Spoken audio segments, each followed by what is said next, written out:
Bem-vindo. Esta é a disciplina de metodologia de pesquisa e o nosso tema, o tema 6, é a pesquisa na residência social. O meu nome é Robinson Tenório, eu sou professor da Universidade Federal da Bahia, tenho um doutorado em educação e sou especialista em filosofia e história das ciências. Vamos tratar do tema, como já dito, pesquisa na residência social, e o nosso trabalho está organizado da seguinte forma. Eu iniciarei falando do que é a residência social e, a seguir, a importância da pesquisa na residência social e continuaremos discutindo as características da pesquisa na residência social, o fluxo de pesquisa, o planejamento da pesquisa em especial e quais são os elementos importantes para o planejamento e posterior execução da pesquisa na residência social.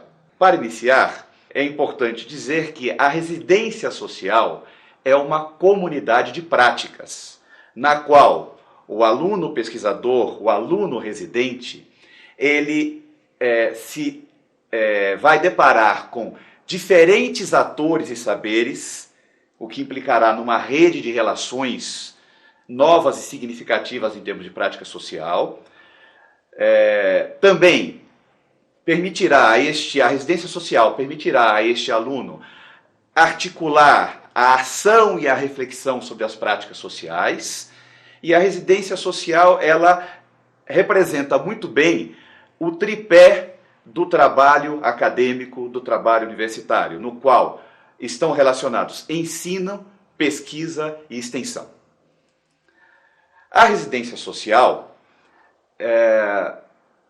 implica num conjunto de práticas desenvolvidas e é muito importante que o aluno pesquisador, o aluno residente, ele possa estar em contato com organizações ou com comunidades nas quais são desenvolvidos projetos sociais de uma forma bem desenvolvida, de uma forma bem articulada, de uma forma avançada, de uma forma padrão, para que o espaço da residência social seja um espaço de aprendizagem, no qual conhecimentos, procedimentos e atitudes serão desenvolvidos e consolidados. Em particular, conquanto tanto o aprendizado, quanto a prática, quanto a pesquisa sejam fundamentais e estão articulados, em particular, o nosso foco a partir de agora estará na discussão do conhecimento que pode ser gerado na atividade de pesquisa na residência social. Durante a residência social, durante o tempo de residência, o aluno pesquisador poderá não só aprender novos conceitos, novas formas de procedimentos e atitudes em relação à ação, à atividade social, mas também poderá gerar conhecimento, gerar novo conhecimento. O conhecimento, tanto tácito quanto explícito, conhecimento tácito, aquele que é aprendido de forma não direta, não formalizada, não formalizável. Conhecimento explícito, aquele conhecimento que é um conhecimento formalizado ou formalizável, né? Estarão ambos presentes durante o trabalho de produção de conhecimento, de aprendizagem e produção de conhecimento na residência social. Mas, sem dúvida nenhuma, a pesquisa ela representa a produção de um conhecimento novo e explícito. E, portanto, este tipo de conhecimento que nos vai interessar propriamente nesta videoaula, a produção de um conhecimento novo e explícito. Bem, neste ponto é importante que a gente diferencie o que é pesquisa e estudo. Pesquisa, como já foi dito aqui, é produção de conhecimento novo. Estudo é conhecer o conhecimento já existente, é entender, compreender o conhecimento já existente. Daí que a pesquisa se refere ao presente e ao futuro, a produção do novo. O estudo se refere ao conhecimento do que já foi produzido, o que já existe. Uma outra diferenciação importante é entre pesquisa e ação. O próprio processo de humanização, esse processo de vir a ser humanos pelo qual nós estamos passando ao longo da história, implica, por um lado, na compreensão da realidade, no entendimento do que é o mundo, e isso é pesquisa, e na utilização desse conhecimento, transformando este mundo, humanizando este mundo e a nós mesmos. E isto é ação. Então, pesquisa e ação também são coisas extremamente articuladas, são inseparáveis, mas são distintas, são diferentes. Enquanto a ação é a transformação do mundo, pesquisa é gerar um entendimento sobre este próprio mundo. E, em certo sentido, a pesquisa precede a ação. A pesquisa sistemática precede a ação transformadora, a ação efetiva. Com este entendimento, então, do que é pesquisa, entendimento do mundo para transformá-lo, e a pesquisa social e a pesquisa na residência social, portanto, é o entendimento do mundo social, das ações sociais, da atividade social, das organizações sociais nas comunidades. Nós passaremos agora a discutir o processo de pesquisa. Como ocorre esse processo de pesquisa? O processo de pesquisa é um fluxo, é uma dinâmica contínua, um processo que está sustentado em 3 elementos básicos, em 3 pilares. Quais são eles? Planejamento, primeiro, execução, segundo, e disseminação, terceiro. O planejamento também é um processo, e como todo processo, ele resulta num certo produto. O produto do planejamento da pesquisa é um documento escrito e estruturado, denominado projeto de pesquisa. Então, durante o planejamento, decisões são tomadas com relação ao encaminhamento da pesquisa, e isso resulta num documento estruturado chamado projeto de pesquisa. O projeto de pesquisa é o mapa da pesquisa. É o mapa da viagem que se inicia rumo ao novo conhecimento. Muito bem. Com a elaboração do projeto, com este produto em mãos, o pesquisador pode passar à execução da pesquisa. O que é a execução? Esse segundo momento da pesquisa é colocar em prática aquilo que está definido no projeto. Assim, se no projeto foi tomada a decisão de conhecer determinados autores, determinadas correntes, determinadas teorias previamente, cabe ao aluno pesquisador fazer as leituras, os fichamentos, as resenhas, o registro dessas ideias, o comentário dessas ideias e guardar. Se no planejamento está previsto fazer entrevistas estruturadas com membros, com a direção de uma determinada organização social, a organização social na qual ocorre a residência, então, durante a execução, o pesquisador fará a respectiva entrevista e vai registrar os resultados dessa entrevista. E assim por diante. Se o planejamento prevê a leitura, o acesso à leitura e à análise de certos documentos organizacionais, o planejamento estratégico da organização, um relatório de atividade social, então, durante a execução, esse documento deverá ser levantado, as informações importantes para pesquisas selecionadas e organizadas devidamente e analisadas posteriormente. E isso, portanto, esse conjunto de produtos parciais da execução da pesquisa, que são originados a partir do processo de execução, culmina com a memória da pesquisa. Memória da pesquisa é o conjunto de produtos parciais gerados com a execução da pesquisa. Muito bem, acontece que essa memória, em geral, ela está completa, mas desorganizada para uma comunicação para a comunidade acadêmica e o grande público em geral, em especial para a própria comunidade onde o conhecimento foi gerado. Por isso, é necessário que essa memória ela seja reorganizada a partir de um estilo próprio, a partir de uma estrutura e organização própria que facilite a sua disseminação na sociedade.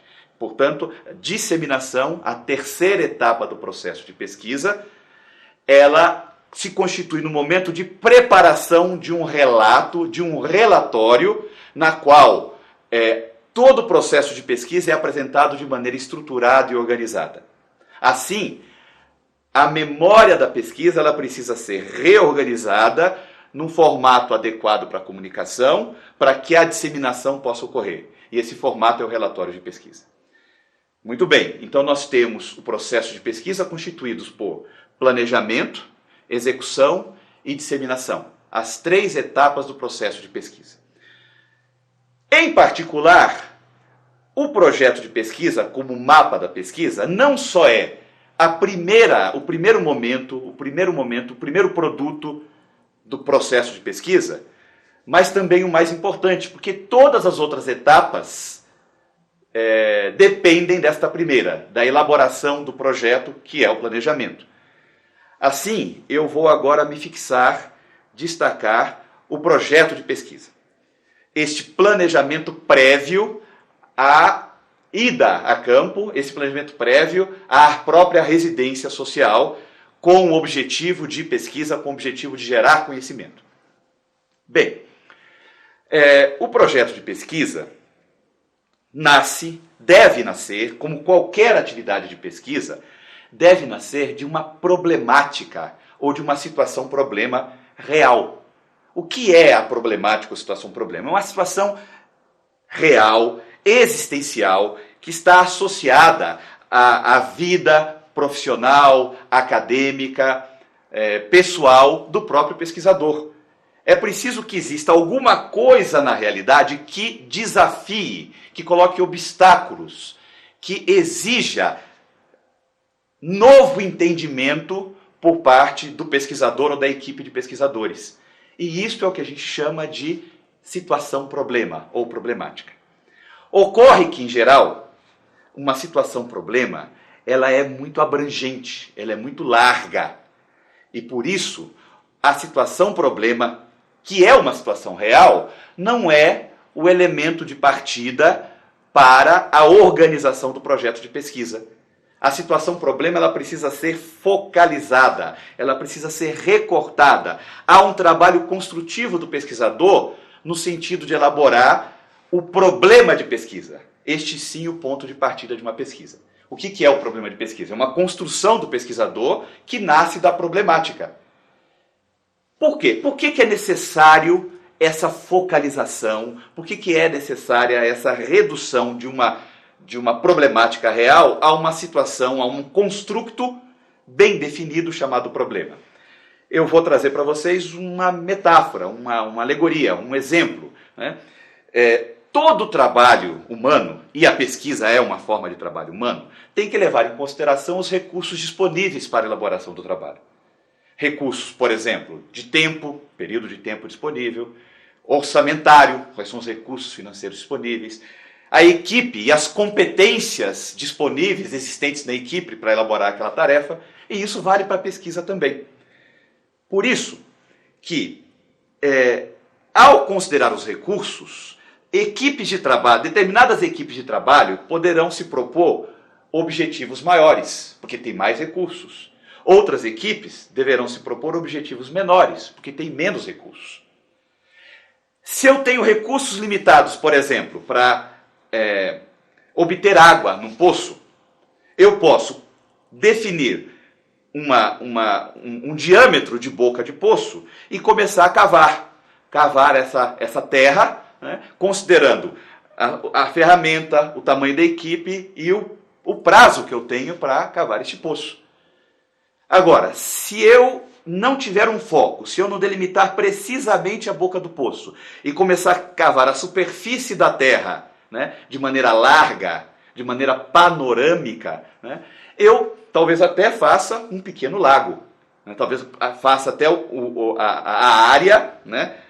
O buraco necessário para preencher um pequeno lago. Mas eu não vou atingir a água límpida que eu desejo para matar a sede daquela comunidade, com o poço que eu desejava construir. Por isso é que a delimitação do problema de pesquisa se assemelha a essa ideia. Se eu desejo fazer um lago, eu vou fazer algo que é bastante largo, né? que é panorâmico, né? mas que é raso. Se eu desejo fazer um poço, eu vou cavar profundamente, mas só vou conseguir isso se eu delimitar a boca do poço. Então é muito importante que, já que em pesquisa nós buscamos um conhecimento profundo de algum aspecto da realidade, que a gente delimite o problema de pesquisa. Porque caso contrário, se eu tentar trabalhar a problemática, que muitas vezes é abrangente, é larga, na sua totalidade, eu ficarei apenas na superfície, um trabalho que é exploratório, mas superficial. Daí a necessidade do foco. Por isso que, saindo da situação problema ou problemática, o primeiro passo do pesquisador, da equipe de pesquisadores, é definir o problema de pesquisa. Esse construto que é sempre algo bastante focado. O que é um problema de pesquisa, então? O problema de pesquisa ele é o foco, ele é a diretriz, é a referência de um trabalho de investigação, de um trabalho de pesquisa, e que deve ser, ao mesmo tempo, relevante e exequível.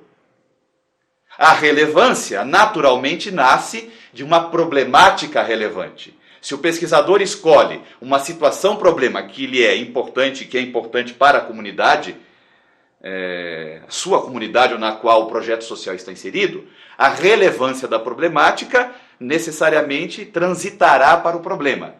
Mas resta ainda a questão da execuibilidade. É preciso foco, é preciso focar suficientemente para que o problema seja execuível. Muito bem, vamos dar um exemplo.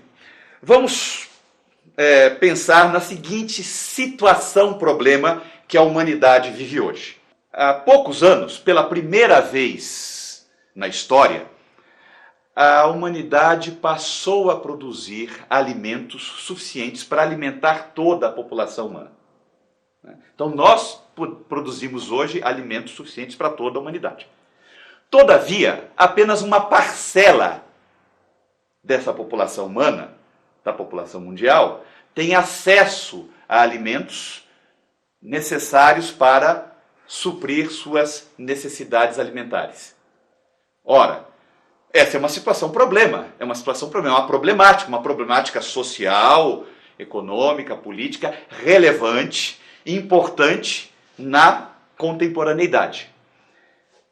Evidentemente que um pesquisador isoladamente, ou mesmo uma pequena equipe, né, não seria capaz de tratar esta problemática na sua totalidade, pela amplitude. Vejam que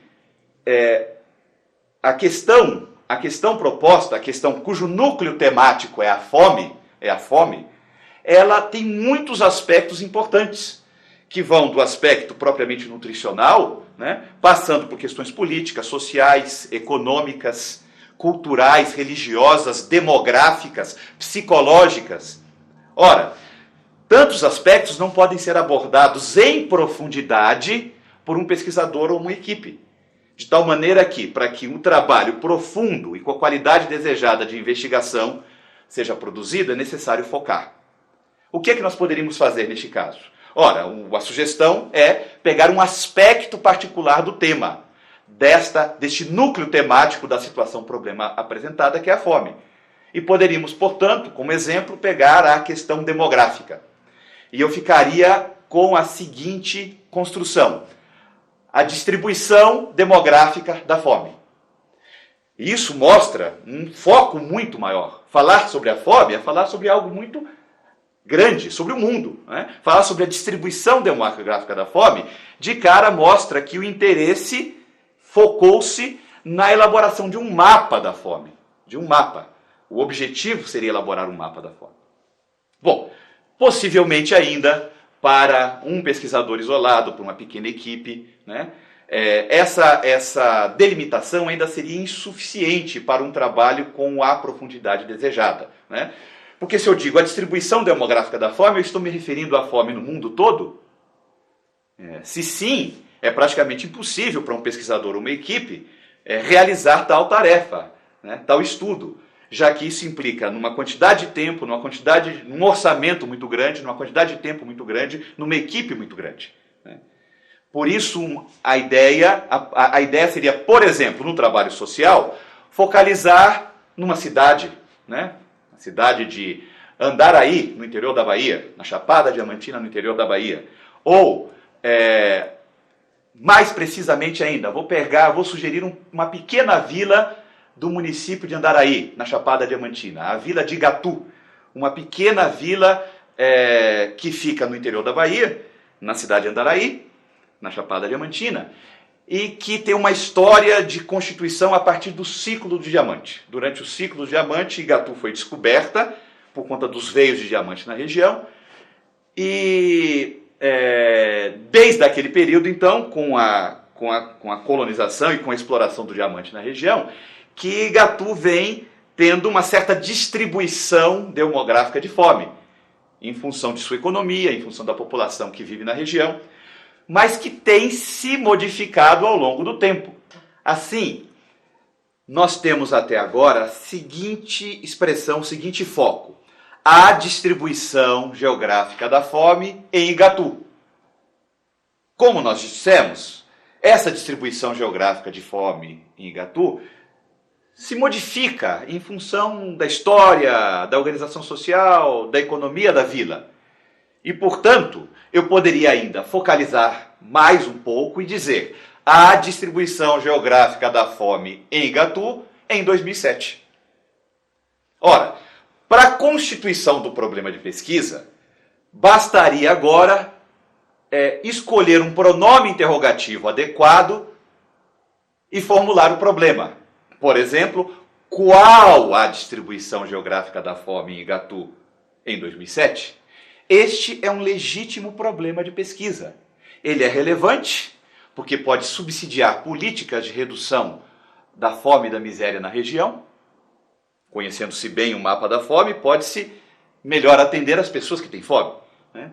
E é bem focado, é exequível, porque pode ser conduzido com um período de tempo definido, recursos definidos, com uma equipe de estudantes pesquisadores num trabalho de residência social, por exemplo.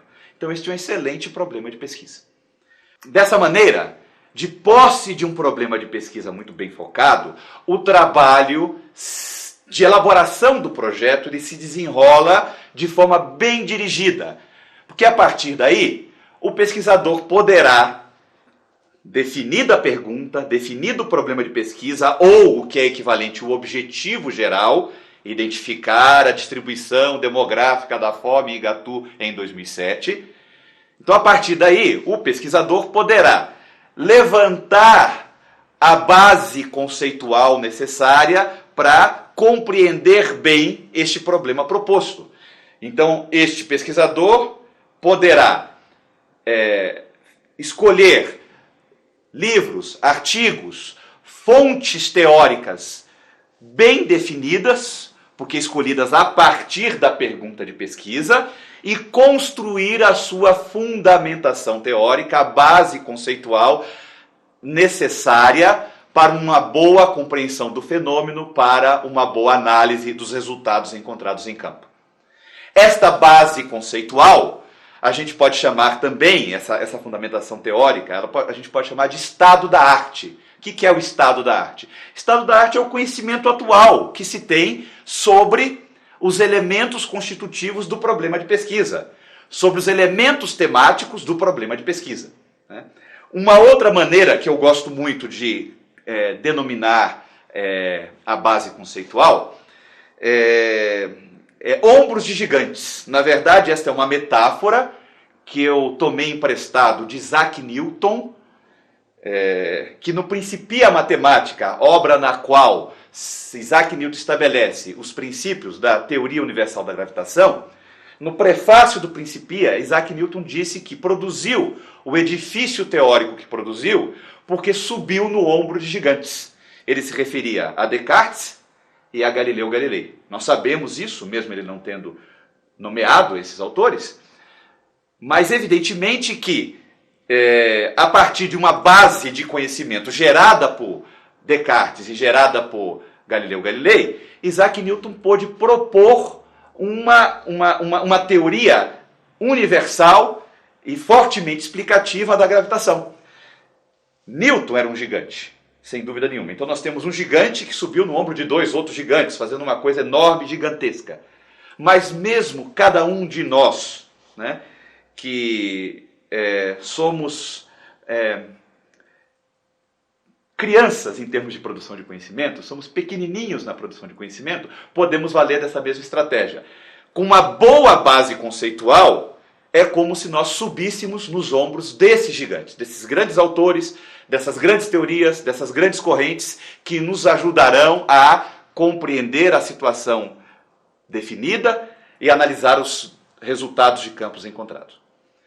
Ora, tendo definido o problema de pesquisa e a base conceitual que sustenta o problema de pesquisa, nós construímos o que usualmente se chama objeto de pesquisa. O que é objeto de pesquisa? Objeto de pesquisa é o problema de pesquisa dadas suas condições teóricas.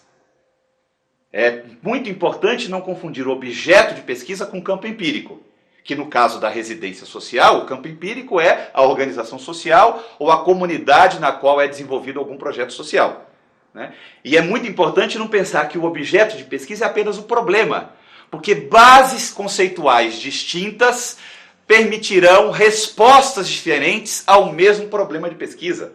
Então é muito importante o estabelecimento da base conceitual que vai suportar o problema de pesquisa, né?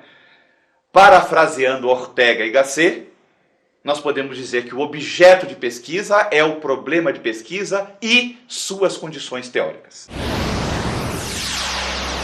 Professor, muito obrigado, estamos compreendendo bem a sua aula. Queria só entender um aspecto, né? Muitas vezes quando o aluno, depois de fazer o projeto, ele chega na realidade que ele vai pesquisar, ele se depara com problemas que revelam um projeto que podia ter sido melhor elaborado. Que cuidados o aluno deve ter e quais são os principais critérios de observação no projeto que a gente deve cuidar para, ao enfrentar a realidade, conseguir fazer uma descrição consistente? Bom, são muitos os cuidados. O projeto ele tem que ser construído de forma bastante criteriosa, ele é um documento estruturado, então o projeto precisa iniciar com problemática, define-se problema, fundamentação teórica, metodologia, aspectos operacionais do método. Agora, em particular, eu gostaria de destacar um problema muito comum que eu tenho observado na minha prática de orientação de pesquisa para pessoas que, como os alunos deste curso, têm uma experiência de gestão, têm um envolvimento forte com a prática, com fazer, com transformar a realidade, com executar, né? E, em geral, essas pessoas acabam fazendo perguntas que exigem uma resposta descritiva e não compreensiva, uma resposta normativa e não compreensiva ou descritiva da realidade, né? Por exemplo, como melhorar os resultados da atividade social? Como levar uma maior participação da população? Essas perguntas, a resposta a essas perguntas é uma resposta normativa. Ela exige um conjunto de regras, um conjunto de ações. Deve-se fazer isso, fazer aquilo outro. Então, a resposta para esse tipo de pergunta não é aquilo que a gente espera para um trabalho de pesquisa. Portanto, a pergunta está mal formulada. Eu quero ressalvar aqui o cuidado na elaboração do programa de pesquisa, especialmente com o pronome interrogativo como. Pronome interrogativo como, com o verbo no futuro, como fazer, como gerar, como melhorar, né? Está inadequado, porque a exigência é de uma proposição de ação, ou seja, a exigência normativa, e isso não é pesquisa. Agora, o como, se melhorou a participação da comunidade a partir do projeto X ou Y, como se conseguiu obter tais ou quais resultados naquela atividade social. Isso é bom, porque trata do passado, trata de uma descrição. Então, portanto, a minha recomendação particular para os alunos deste curso é que evitem perguntas cuja resposta seja normativa. Evitem um pronome como com o verbo no futuro. Porque dessa maneira você consegue descrever a realidade e criar um banco de dados de experiências que podem ser futuramente consultadas, né? Muito obrigado, professor. Obrigado. Com isso, nós temos o primeiro elemento constitutivo de um projeto de pesquisa, que é o objeto. Ou seja, a coisa que se vai investigar, né? A partir daí é possível pensar na definição do método, que é o caminho, que é a trajetória, que é a perspectiva, que são as ações desenvolvidas no cotidiano da pesquisa e que propiciarão encontrar as evidências necessárias para responder o problema de pesquisa, para conhecer em profundidade o objeto previamente delineado. Assim, então, resumindo, nós temos que o projeto de pesquisa, primeira fase da pesquisa, que é o planejamento da atividade de pesquisa, é constituído pelo objeto e pelo método. Objeto, a coisa que se quer investigar; método, o caminho, a trajetória de investigação. Bom, então agora eu vou falar mais especificamente sobre método, o método investigativo, o método de pesquisa, o caminho da investigação, e vou propor que o primeiro elemento metodológico a ser constituído são as questões de pesquisa, ou, equivalentemente, os objetivos específicos. Por quê? Ora, só é possível definir objetivos específicos ou questões mais focadas, mais reduzidas, que estão contidas no problema original, a partir de um bom conhecimento teórico. Não é possível elaborar questões significativas, oriundas, geradas a partir do problema de pesquisa, sem uma boa base conceitual. Essa base é fundamental para a definição dessas questões. Então, as questões de pesquisa ou questões operacionais, que são equivalentes aos chamados objetivos específicos, são uma espécie de ligação entre o objeto e o método. Eu poderia dizer que são o primeiro elemento metodológico. E aí, é muito importante que na constituição dessas questões de pesquisa, alguns princípios sejam considerados. Primeiro, as questões de pesquisa devem necessariamente estar contidas no problema. Primeira coisa. Se ela não estiver contida no problema de pesquisa, ela não é específica, não é operacional.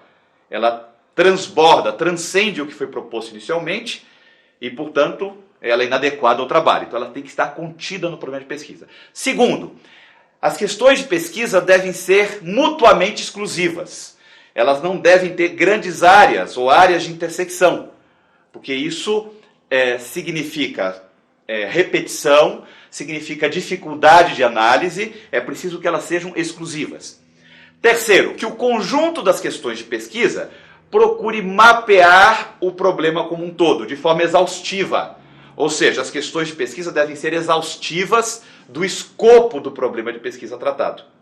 No caso do exemplo dado, por exemplo, evidentemente que para definir, para encontrar uma resposta para qual a distribuição demográfica da fome em Igatu em 2007, eu teria que conhecer, por exemplo, qual é a população de Iguatu e como ela está distribuída. Isso poderia ser uma primeira pergunta de pesquisa, uma primeira pergunta operacional. Eu tenho que conhecer quais são os alimentos utilizados por cada segmento dessa população, em que quantidades esses alimentos são ingeridos diariamente. Então eu poderia pensar pelo menos em 3 questões de pesquisa, todas elas contidas no problema, porque pegam um aspecto particular do problema, exclusivas mutuamente, cada uma trata de aspectos que não têm entrelaçamento com as outras, e de uma certa forma a gente pode dizer que elas exaurem a compreensão do problema, porque se eu mapear a distribuição da população, os tipos de alimentos utilizados e a quantidade que cada segmento ou cada família ingere diariamente, eu poderia responder a minha pergunta original, que é: qual a distribuição demográfica da fome em Igatu em 2007? Por isso, as questões de pesquisa se constituem num instrumento de organização metodológica excepcional e são muito importantes no trabalho na residência social. Bem, além das questões de pesquisa, que são elementos primeiro elemento metodológico ou pré-metodológico, a organização do caminho a ser percorrido no cotidiano da pesquisa envolve também dois grandes elementos. Quer dizer, o método propriamente dito envolve dois grandes elementos. Quais são? Primeiro, a teoria do método, a abordagem. Segundo, os elementos operacionais. No caso da teoria do método, nós temos uma concepção normativa de método, que considera que método é algo que é definido a priori. Mas também temos uma concepção construtiva do método, que considera que a abordagem ela é o caminho que está sendo percorrido. A abordagem sempre é a posteriori. A ideia de que o método se constrói, né? Eu diria que, na prática da pesquisa, nós trabalhamos com essas duas concepções. De certa maneira, nós normatizamos, nós definimos a priori alguns elementos e incorporamos, ao longo do próprio processo de pesquisa, outros elementos, outros caminhos, outros atalhos, percursos alternativos que são construídos e que, portanto, se articulam propriamente à concepção construtiva do método. Então, na prática, nós utilizamos tanto a concepção normativa quanto a concepção construtiva. E isso me parece bastante oportuno e importante na residência social. Em termos de abordagem, nós podemos dizer que as abordagens clássicas, as abordagens canônicas, aquelas que são normativas, são basicamente três: o experimento, a enquete e a etnografia. O experimento nasce no século XVI, século XVII com a física, basicamente a partir do estudo do movimento. Tem uma preocupação de investigar relações causais, de causa e efeito, e para isso trabalha fortemente a quantificação das variáveis, objetivando o estabelecimento de leis de variação entre a variável independente x e a variável dependente y. Para isso, o experimento tem que fazer controle das variáveis intervenientes, tem que manipular a variável independente para verificar o comportamento da variável dependente e, dessa forma, para que obtenha as informações necessárias para o estabelecimento de leis, usa basicamente como instrumento a observação sistemática, seja a olho nu, seja com microscópico, seja com telescópio, né? Não importa, é sempre uma observação sistemática, dirigida. A situação de pesquisa é artificial e é chamada laboratório e tem um caráter basicamente explicativo. A enquete, que surge em meados do século XIX, no âmbito da economia, provavelmente uma das primeiras enquetes, a chamada enquete operária, elaborada por Karl Marx, cujo objetivo era compreender relações no mundo do trabalho. A enquete ela é uma abordagem descritiva e correlacional. Ela se preocupa em descrever variáveis e estabelecer, eventualmente, correlação entre elas. E, para isso, usa como instrumental a estatística. A estatística é um ferramental muito importante para a enquete, né? O instrumento básico é o questionário ou a entrevista estruturada. Técnicas de amostragem são muito importantes para reduzir custo de investigação, porque a enquete trabalha com grandes populações, com a descrição de muitas variáveis, e com o objetivo de reduzir custo. O uso de amostragem a amostragem probabilística, com a escolha de uma amostra aleatória que seja representativa da população, é sempre utilizado, né? A enquete busca, então, trabalhar a partir de depoimentos sobre situações vividas e tem um caráter exploratório, seja descritivo ou explicativo. Finalmente, a terceira abordagem canônica é a etnografia. A etnografia que surge no final do século XIX, início do século XX, no âmbito do neocolonialismo, em que as culturas europeia e africana e asiática são colocadas em presença uma da outra, com a necessidade de convívio por conta da exploração do neocolonialismo.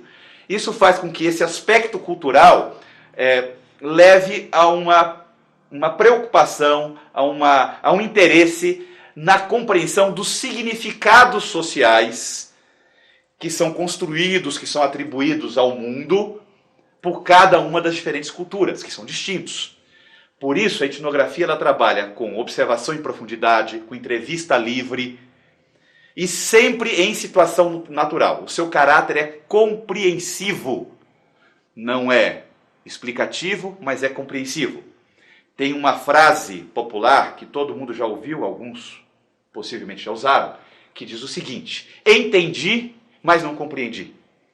Essa frase ela tem uma sabedoria embutida nela e ela significa o seguinte, significa entendi, olha, eu atinei com o ordenamento temporal, eu atinei com o ordenamento lógico, eu atinei com a sequência de fatos. Mas apesar de ter atinado com tudo isso, de ter entendido o que aconteceu, eu não compreendo como você pode ter permitido que isso acontecesse. Eu não compreendo como você se envolveu nessa situação. Eu não compreendo. Isso foge dos meus significados, dos meus valores. Então a pesquisa etnográfica ela trabalha no âmbito dos valores, dos significados, da compreensão. Em síntese, abordagens canônicas, 3. Primeiro, experimento, basicamente explicativo. Segundo, enquete, fortemente descritiva. Terceiro, etnografia, de caráter especialmente compreensivo, baseada na compreensão dos significados sociais. Ora, na residência social, vamos voltar para a residência social. Na residência social, sem dúvida nenhuma, a pluralidade metodológica é algo importante. Nós estamos, na contemporaneidade, vivendo uma sociedade mundial que se relaciona, que faz trocas constantemente e que leva à necessidade leva à necessidade da compreensão do outro, porque coloca no mesmo espaço-tempo os diferentes, os diversos. A diversidade é um elemento fundamental da sociedade contemporânea. E isso implica, portanto, na necessidade da compreensão do outro, né? Isso implica na necessidade de perceber diferentes perspectivas e visões. A ideia de pluralidade e diversidade, então, é algo que é inerente à sociedade contemporânea. E isso, sem dúvida, tem que estar presente na residência social, no olhar do pesquisador, inclusive na escolha das suas abordagens metodológicas. Diferentes perspectivas de uma mesma situação possibilitarão, sem dúvida nenhuma, uma compreensão mais rica daquele fenômeno, daquela situação. Como uma grande rede, onde diversos elementos se articulam, propiciando um tecido muito mais sólido, muito mais resistente, né? Então a pluralidade metodológica é essencial. Na residência social, as limitações de tempo. Ora, residência social, usualmente 15 dias, 30 dias que o estudante pesquisador vai conviver numa organização, numa comunidade em que o projeto social é desenvolvido. Então esse tempo é limitado. Além disso, há limitações orçamentárias, há limitações das competências que a equipe possui, conceituais, né, em termos de conhecimento efetivo, e isso tudo exige um planejamento metodológico importante para que o trabalho com esses recursos bastante limitados possa gerar o conhecimento que se deseja. Assim, nós podemos passar agora, tendo discutido as abordagens de pesquisa, para os elementos operacionais, os elementos propriamente operacionais. Retomando, o método, ele é constituído de abordagem de pesquisa, ou teoria do método, e os elementos operacionais. Nós já falamos sobre a abordagem, vamos falar agora dos elementos operacionais. Quais são eles? Local de pesquisa, fontes de informação, seleção de sujeitos, coleta de dados e análise de dados. Esses são os grandes elementos operacionais. Na residência social, o local de pesquisa ele é previamente definido. É a instituição de residência. Não vou discutir esse elemento mais detalhadamente. Ele já está previamente definido na escolha da instituição de residência. Esse é o local, ou campo empírico, né? Então vamos falar agora das fontes. Elas são muito importantes. O que são fontes? Fontes de onde jorram as informações. As fontes podem ser os próprios fenômenos sociais, podem ser pessoas que dão depoimentos, podem ser documentos e também hoje, cada vez mais bases de dados, grandes bases de dados, né? As fontes de pesquisa, elas estão associadas a instrumentos de coleta próprios. Por exemplo, os fenômenos sociais, eles são, as informações que podem ser obtidas dos fenômenos sociais, são obtidas com uma ferramenta, com um instrumento de coleta de dados chamado observação. E só podem ser obtidos através da observação. Então, uma ligação necessária entre o tipo de fonte e o tipo de instrumento a ser utilizado. O mesmo se aplica a pessoas. Pessoas que dão depoimentos sobre a maneira como compreendem o mundo, né, sobre como os fatos ocorreram ou como ela representa os fatos. As pessoas elas podem dar depoimentos através de entrevistas ou questionários. São instrumentos assemelhados, mas apenas através deles, né? Enfim, documentos também são fontes de informação. E o tipo de instrumento que a gente utiliza para extrair informação de documentos é a chamada análise documental, cujo tipo mais conhecido é a análise de conteúdo. Então, há uma forte relação entre fonte e instrumento. Cada tipo de fonte exige um determinado instrumento específico para coletar as informações dessa fonte. Eu vou tratar agora, especificamente, dos instrumentos. Eu vou focar nos instrumentos, que têm um papel operacional muito importante na residência social, já que o tempo de permanência é relativamente curto. Então, a utilização de adequados instrumentos de coleta de informações pode permitir que evidências importantes sejam coletadas para responder à pergunta de pesquisa, para atingir o objetivo da pesquisa. Assim, eu vou começar falando da observação. A observação, ela pode ser estruturada ou não estruturada. Uma observação estruturada é aquela que é baseada num roteiro previamente estabelecido. A não estruturada é aquela que é feita livremente. A observação pode ser participante ou não participante. A observação participante é aquela observação na qual o pesquisador ele está atuando, ele se envolve, ele age na realidade como um ator. A não participante, ele fica como espectador, ele fica de fora. Ele não é um ator, mas é um espectador. A partir desses dois critérios de classificação, estruturada ou não estruturada, participante ou não participante, nós podemos classificar a observação em três grandes tipos. A chamada observação simples, a observação participante e a observação sistemática. São as três denominações, os três tipos nos quais usualmente a observação é classificada. Vamos falar da observação simples. O que é uma observação simples? Ela é não estruturada, sem roteiro, e não participante. Ou seja, o observador é um espectador. Qual é o objetivo de uma observação simples? A observação simples geralmente é exploratória. É para captar informações prévias iniciais. Por exemplo, a observação simples pode ser muito importante no apoio à compreensão da problemática de pesquisa ou mesmo na delimitação do problema. Caso o problema não tenha sido, por exemplo, delimitado totalmente antes da residência social, previamente à residência social, a observação simples poderá trazer elementos para a delimitação ou para uma maior delimitação, uma complementação do processo de delimitação do problema de pesquisa. Esse é um papel exploratório importante da observação simples. Além da observação simples, nós temos também a observação participante. A observação participante ela é não estruturada, sem roteiro. E participante, como o próprio nome já diz, né? Isso significa que o observador é um ator. Ele está envolvido na comunidade, ele pode agir, atuar, se relacionar, trabalhar, se envolver, né?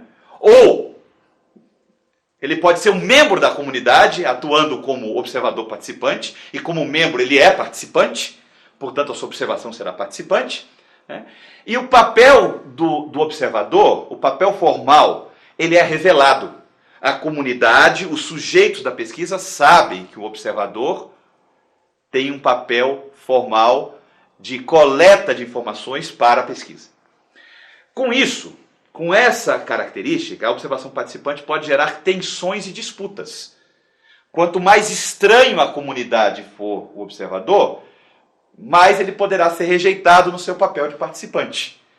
Ou mesmo que ele seja um membro da comunidade, o fato de ter um papel especial, um papel formal de observação, pode gerar conflitos, disputas, né? Então isso é um fator que precisa ser muito bem cuidado. Agora, não há dúvida que a observação participante, ela poderá ser extremamente útil ao longo de toda a residência social, na coleta de elementos emergentes. O que são esses elementos emergentes? Aquilo que eu não planejei, aquilo que não estava no meu projeto, que eu não pretendia coletar, o que eu não sabia da existência, que apareceram durante a minha convivência, a minha participação no campo, e, portanto, se eu estiver atento, se eu estiver observando enquanto participante, esses elementos poderão constituir-se em evidências eventualmente importantes para responder o problema de pesquisa. Bem, agora nós vamos falar da observação sistemática, o terceiro tipo de observação. A observação sistemática, ela é estruturada, diferentemente das outras duas, que são não estruturadas. A observação sistemática é estruturada. E não participante. O observador, ele vai estar envolvido com o processo de observação e registro das observações a partir de um roteiro, e por isso ele não está participando diretamente dos eventos, dos fenômenos que estão sendo observados. Tá? O observador é espectador, portanto. O seu papel formal pode ou não ser revelado.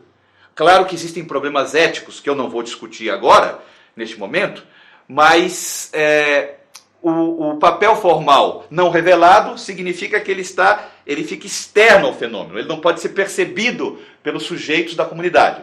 O papel formal revelado é quando ele está aparente, envolvido, como ele pode ser visto pela comunidade. Roteiro é um elemento essencial da observação sistemática. A observação, ela pode estar carregada de subjetividade, daquilo que vem do sujeito, das suas crenças, seus valores, né? E por isso, uma forma de se obter um registro cada vez mais focado nos elementos que interessam à pesquisa, para responder o problema de pesquisa, por isso o roteiro é muito importante. O roteiro ele permite uma sistematicidade na coleta, portanto ele permite que o pesquisador não deixe de considerar os elementos que são importantes para a pesquisa e não fique fascinado pelos elementos que não são importantes para a pesquisa. Né? Então o roteiro tem um papel importante. Além disso, com observação sistemática, pode-se também utilizar a chamada triangulação, que é um procedimento no qual dois observadores, ou mais observadores, com o mesmo roteiro em punho, observam o fenômeno ao mesmo tempo. Desta maneira, após o processo de observação, esses dois observadores apresentam, checam, discutem o que observaram, e aquilo que for comum, que estiver sido observado por ambos, está na intersecção das observações, é intersubjetivo. Então nós construímos a objetividade a partir da intersubjetividade. Bem, agora nós vamos falar de um segundo instrumento. Falamos de observação, que tem observação simples, observação participante e observação sistemática. Um outro instrumento importante é aquele utilizado para colher depoimentos das pessoas. E ele tem duas formas, a forma de questionário e a forma de entrevista. Essas denominações, elas decorrem se o depoimento é oral ou escrito, por um lado, e também decorrem do tipo de interação estabelecida entre pesquisador e informante. Se existe uma interatividade entre pesquisador e informante, nós temos entrevista. Se não há interatividade, nós temos questionário. Exemplo, pego o telefone, ligo para uma pessoa e começo a fazer perguntas. O que é isso? Isto é uma entrevista. Uma entrevista por telefone, porque há interação, há interatividade. Né? Escrevo um e-mail com algumas perguntas, a pessoa que recebe o e-mail responde e me devolve. O que é isso? É questionário. Por que é questionário? Porque o e-mail é uma ferramenta assíncrona. Não há interatividade. Não há interatividade. Então é um questionário por e-mail. Né? É possível fazer entrevista, ou seja, ter interatividade, usando computador? Sim, com as salas de bate-papo, com os sistemas de voz sobre IP, enfim, existem outras diversas formas de se realizar também entrevista usando o computador. Portanto, o que difere questionário de entrevista é basicamente se há interação ou não interação. Vamos falar agora basicamente dos tipos de questionário. Temos 3 tipos de questionário: questionário de perguntas abertas, questionário de perguntas fechadas e questionário misto. O questionário, ele, como é preenchido pelo próprio informante, ele geralmente é muito útil para grandes populações, porque ele é distribuído, o próprio informante preenche e depois ele é devolvido. Há um cuidado nos procedimentos de distribuição e devolução, porque a devolução ela pode não ser completa, então é preciso uma atenção especial aos procedimentos de devolução.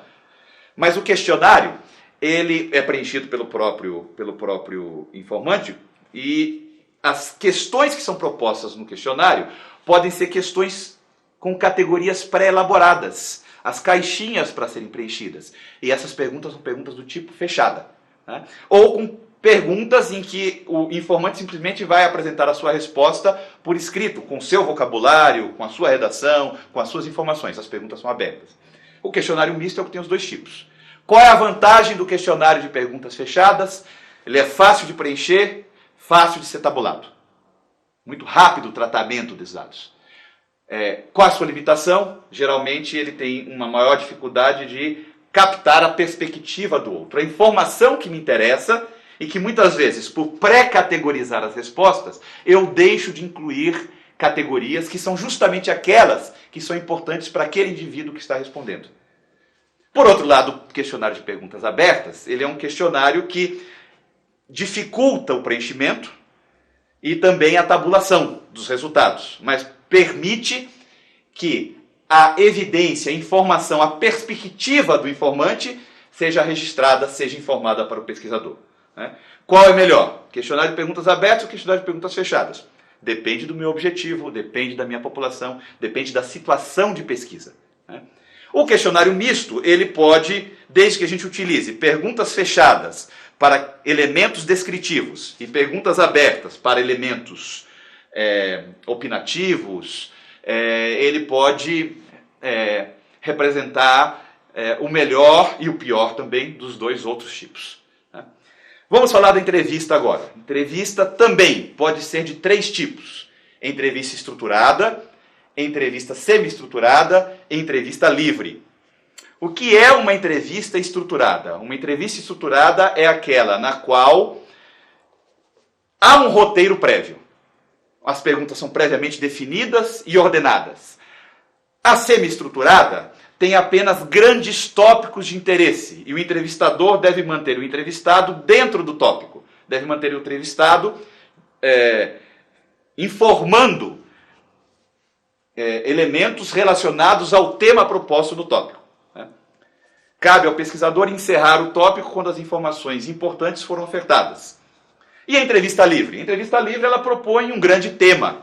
Ela propõe um grande tema e o informante fala livremente sobre este tema. Mais uma vez, qual é melhor? Não tem melhor. Em geral, o melhor depende para cada situação concreta, depende do problema específico que está sendo investigado, do campo empírico que está sendo trabalhado, dos sujeitos que estão sendo entrevistados. Então, os elementos previamente definidos no projeto são fundamentais para o tipo de entrevista que vai ser escolhida.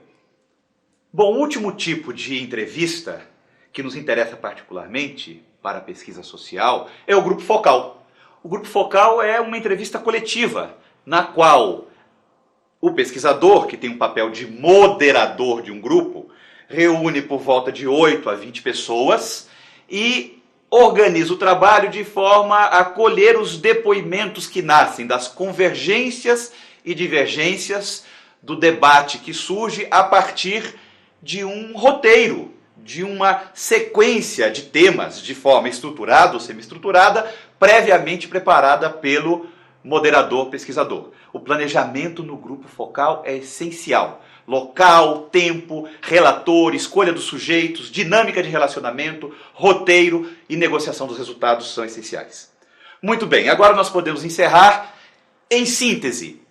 Antes da residência, é muito importante que o aluno pesquisador defina a problemática e elabore pelo menos um pré-projeto, com objeto e método bem definido. Durante a residência, a organização social ou o projeto da comunidade vão se constituir no campo empírico de trabalho. E a execução que ocorre durante a residência social do projeto, com ajustes, se necessários, né, irão desembocar na memória da pesquisa.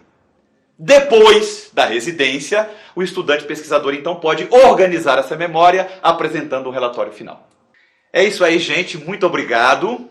Espero que essa videoaula seja útil para vocês na preparação e na convivência na residência social, que é uma atividade obrigatória deste curso. Lembre-se que há uma perguntinha que eu preparei para vocês lá no site. Estudem, bom estudo e respondam a perguntinha. Tá? Muito obrigado, até logo.